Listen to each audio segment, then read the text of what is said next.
আসসালামু আলাইকুম সম্মানিত ভিউয়ার্স। অটোক্যাড এর ইন্ট্রোডাকশন ভিডিও পার্ট 2 তে আপনাদের সকলকে স্বাগত। আমরা আমাদের গত ক্লাসে মূলত ভিউপোর্ট কন্ট্রোলের আগ পর্যন্ত আপনাদের আলোচনা করছিলাম।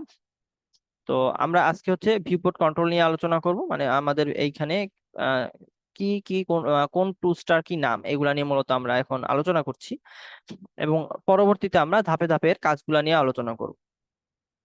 তো সর্বপ্রথম আমরা দেখতে পাচ্ছি ভিউ পোর্ট কন্ট্রোল। এখন ভিউ পোর্ট কন্ট্রোলটা আসলে কি, অর্থাৎ অর্থাৎ আমাদের যে পোর্টটা আছে, মানে আমাদের যে এই যে আমরা যে ডিসপ্লেতে যে অংশটা দেখতে পাচ্ছি, যে অংশটা আমাদের ভিজুয়াল হচ্ছে, এই অংশটাকে আমরা বলি ভিউ পোর্ট। এখন এই ভিউ পোর্টটাকে আমরা বিভিন্নভাবে কন্ট্রোল করতে পারি। সেটা হচ্ছে আমরা এটাকে ব্যাক থেকে দেখতে পারি, এটাকে আমরা এইখান থেকে আমরা বটম থেকে দেখতে পারি, ঠিক আছে, এটাকে আমরা লেফট থেকে দেখতে পারি, এই যে লেফট থেকে দেখতে পারি। এখন বলতে পারেন যে আচ্ছা, লেফট থেকে দেখলে তো সব সমান দেখা যাচ্ছে। তো এটা দেখার জন্য আমরা আপনাদের এইটা বোঝানোর জন্য যে এটা কিভাবে কাজ করে, আমরা একটা কাজ করি, সেটা হচ্ছে একটা স্প্রিং ড্র করি।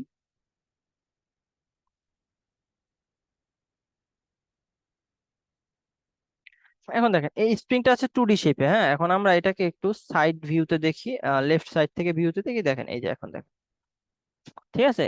এখন জিনিসটা বুঝতে পারছেন যে আসলে আমাদের ভিউপোর্টটা আমরা কিভাবে কন্ট্রোল করি, এই ভিউপোর্ট কন্ট্রোল দ্বারা। এবং পরবর্তীতে আছে 2D ওয়্যার ফ্রেম আছে, এখানে অনেক ধরনের হিডেন আছে, রিয়েলিস্টিক আছে, শ্যাডেড আছে, এক্সট্রে আছে, ওয়্যার ফ্রেম আছে। তো আমরা মূলত 2D ওয়্যার ফ্রেমই কাজ করি এবং এগুলার কি কাজ, এগুলো আমরা বিস্তারিত ধাপে ধাপে দেখবো। তো আমরা আবার ফেরত যাই আমাদের কোথায়, টপে, একদম টপে ফেরত যাই। এবং ভিউ পোর্ট কন্ট্রোলের পাশে আবার আছে ভিউ কিউব। এই অংশটাকে আমরা বলি ভিউ কিউব। এটারও প্রায় সিমিলার কাজ। আমরা এই যে পোর্টটাকে কন্ট্রোল করতে পারি, দেখেন এই যে 3D ভিউতে এটাকে টিপে ধরছি। হ্যাঁ, এখন এটা কিভাবে করছি, এইটার উপরে এইটার উপরে আমাদের কার্সারটা নিয়ে আমাদের লেফট মাউসটা টিপে ধরছি। হ্যাঁ, কোনটাকে, লেফট সাইড, মাউসের লেফট সাইডটাকে টিপে ধরে রাখছি। সারি নাই কিন্তু, ধরে রাখছি অবশ্যই। এই দেখেন ধরে, এখন আমি এটাকে ঘুরাইলে দেখেন এটা আমি একটা 3D ভিউ পাচ্ছি, ঠিক আছে। এখন কারো এভাবে হয়ে গেলে জাস্ট কোনো টেনশন নাই, এই যে এখানে কাস্টম ভিউ, এখানে গিয়ে টপ করে দিবেন, তাহলেই হবে, আর কোনো প্রবলেম নেই। তারপরে নিচের অংশটা দেখেন, নিচে আছে হচ্ছে কমান্ড বার। তো আমাদের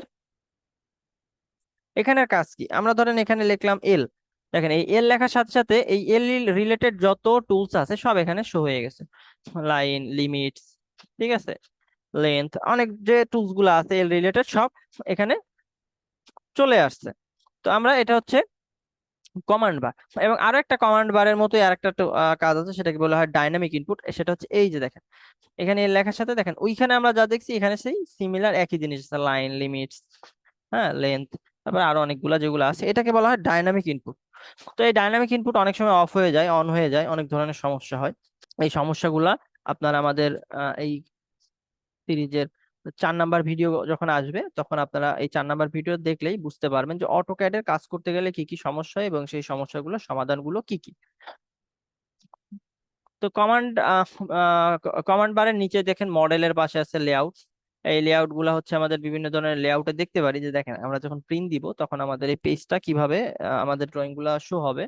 তো পেজে দেখা যাচ্ছে আমাদের বিভিন্ন লেআউট, এবং লেআউটের আরো বিস্তারিত আমরা আলোচনা করব। তো তারপরে যদি আমরা দেখি মডেলের এই অংশটাকে বলা হয় স্ট্যাটাস বার, এবং একে বলা হয় ট্রগল কি। এই ট্রগল কি এর ভিতরে গ্রিড আছে, গ্রিড মোড আছে, তারপরে স্ন্যাপ মোড আছে, তারপরে ডাইনামিক ইনপুট আছে, তারপরে অর্থ আছে, পোলার ট্র্যাকিং আছে, আরো অনেকগুলো আছে। তো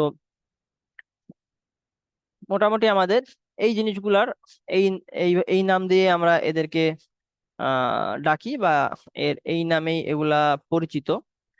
তো আপনারা, এবং আরেকটা জিনিস দেখেন একদম উপরে আহ, যে অংশটা আছে অটোক্যাড ইলেকট্রিক্যাল, এটা হচ্ছে আমাদের টাইটেল। এই যে ড্রয়িং এর যে টাইটেলটা, এই টাইটেলটা এখানে আছে। এই টাইটেলটা আমরা এখানে টাইটেল মেনু বলি। তো আমরা যখন নামটা চেঞ্জ করব তখন এটার এখান থেকে নামটা চেঞ্জ হয়ে দেখবেন ডিফারেন্ট নামে চলে আসবে। যেমন আমি যদি দেখাই আপনাদের, এই যে ড্রয়িং 3 তে যাওয়ার সাথে সাথে দেখেন এই যে এখানে ড্রয়িং 3 চলে আসছে, টাইটেলের নামটা চেঞ্জ হয়ে গেছে। আবার এখানে চলে আসলে ড্রয়িং 1, এটা হচ্ছে টাইটেল। এটা আমাদের যে আমরা যে ড্রয়িংটা দিই সেই ড্রয়িং এর টাইটেল এখানে শো করবে। সকলকে ধন্যবাদ আমাদের সাথে থাকার জন্য। তো আপনাদের কোনো প্রশ্ন থাকলে অবশ্যই কমেন্ট বক্সে জানাবেন। এবং কোনো সাপোর্টের প্রয়োজন হলে আমাদের সাপোর্ট নাম্বার এবং ইমেল অ্যাড্রেস দেওয়া আছে, আপনারা অবশ্যই সেখানে কন্টাক্ট করবেন। ভিডিওটি ভালো লেগে থাকলে লাইক করে পাশে থাকুন এবং অবশ্যই চ্যানেলটি সাবস্ক্রাইব করুন। পরবর্তী ভিডিও দেখার আমন্ত্রণ জানিয়ে আজকের ভিডিও এখানেই শেষ করছি।